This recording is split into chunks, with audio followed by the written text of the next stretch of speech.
Dear Tribe, welcome again to my channel. Today, let's chit chat about how to improve your daily routine, right? Yes, and I am in a place where I can actually throw in one or two opinions and suggestions about that because I'm someone who have over the years had to change my routines to suit my new activities, maybe taking up a new program, doing a course, changing my lifestyle, and a whole lot of things. So I am in a place where I can give that suggestion, and that is what I'm here to do today. Yes, so welcome to my channel, and let's talk about that. So when I talk about changing our routine, all I am saying is that there are a few things that we may need to put into consideration while doing that. The first of them is that we have to determine the essence of having a good daily routine. Yes. Why do you need to have a good daily routine? Maybe because you need to have a healthy work life balance, okay? You need to be able to achieve your business goals. You need to be able to achieve your work goals, you need to be able to achieve your academic goals, right? These are possible essence. These are possible reasons why you may need to change up your daily routine. Yes, so firstly, you have to determine the essence. You have to determine the why. And then in a situation where you need to change up things to be able to include some things and remove some things, when it comes to adding new activities to your daily routine, I suggest that you start small and build momentum over time. What do I mean by this? All I'm saying is that, when it comes to doing a whole lot of things, doing new things, it's not often advisable that you just jump into it. You have to start small. For example, you've made changes to your routine, and recently you're doing a new program, and which requires you to study for some time every day to be able to meet up with your academic goals. So, what do you need to do? First of all, you can't just, I do not suggest that you jump into studying for 5 hours. You could start with 1 hour, you could start with 30 minutes, and over time, you build momentum when it comes to that. Because I do not consider jumping in and starting at 5 hours as something that could be productive. Because, yeah, the stress of having to sit down one place for 5 hours could demotivate you. It could cause you not to be motivated to try it again next day.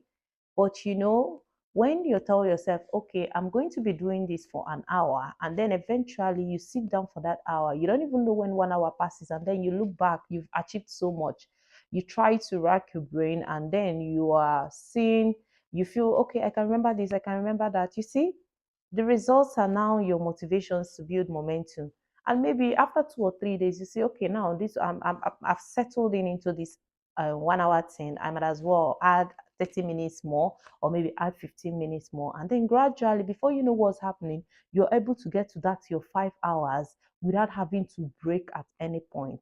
And this brings me to the third point, which is setting a limit to the things you do. Yes, there should always be a limit to those things, and being able to set realistic goals, which is also interrelated to the building momentum I just said previously.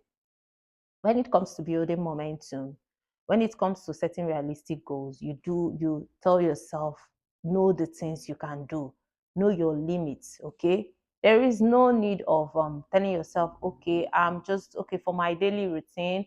I wake up, I do my personal care, I exercise, I have my breakfast, I go to work, I come back, I answer my emails, I process orders. You do a whole lot of things, right? That's fine. Okay. Yeah.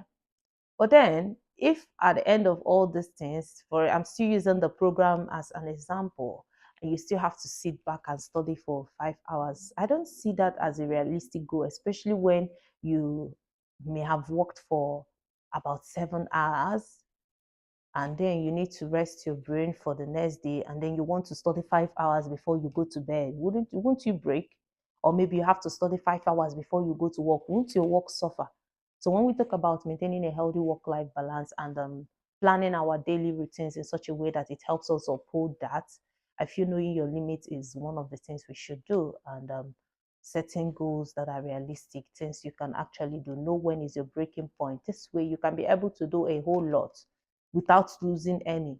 because if you're not careful, one will suffer and the other one will benefit. But at the end of the day, if the other one is suffering, others are suffering. So I often campaign and I often say that it's better that there is a balance with regards to everything we do than one having to suffer and the others having to scale up. At the end of the day, the if the negative effect on the other would indirectly or directly extend to the one you feel that is soaring. Yeah.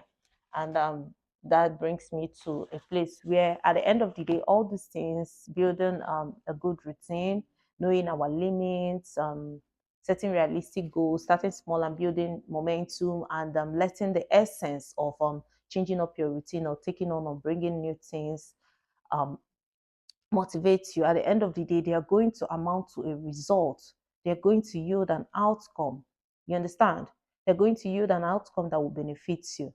And this benefit is going to promote your consistency, your ability to uphold that routine and do as much as you can to stick to it till as long as it lasts. You change again or maybe have new things to do, new activities that may need to be included, right? So your results are going to spoil your consistency, your ability to show up every morning, to be able to uphold that routine when necessary. Okay. And then we talk about that, and there is no consistency without results. So more like the final point is being consistent with those, because is the consistency that will bring the results, and the results will in turn promote the consistency. So at the end of the day, consistency is very much needed for you to have a good daily routine. Okay. Yeah. So generally all I'm saying is that changing or having a good routine, daily routine, is something that is good and is something that is encouraged, especially when a healthy work life balance is on the table. But whatever the case is, whatever it is you want to do with regards to um, having a new daily routine, building a new daily routine, or doing anything, remember that the essence is very important. Determining the essence so that it is going to be your motivation is very important. Then, whatever it is that you want to add to your daily routine, start small with it and build momentum over time. Don't just rush into it. And with all your routines, with all your activities, know your limits and know when to press the stop button. Okay. And when you're done with that, and if for any reason you want to set a goal with regards to those activities, set realistic ones. Don't just do because you want to do, because at the end of the day, if it affects one, it may affect the second one. And when the others are affected, many is also affected. And then finally, try as much as can to be consistent, because our consistency is going to spur our results, and our results is going to actually promote our consistency. So yeah, this is the 4 points and the four things I'd like to suggest to you about changing up your daily routine. And I hope this inspires you to motivates you or speaks to you or tells you on how to just keep on maintaining a good daily routine in order to maintain a healthy work life balance. Thank you for stopping by. I appreciate. Thank you for coming to this chit chat again, and I hope to see you in my next video.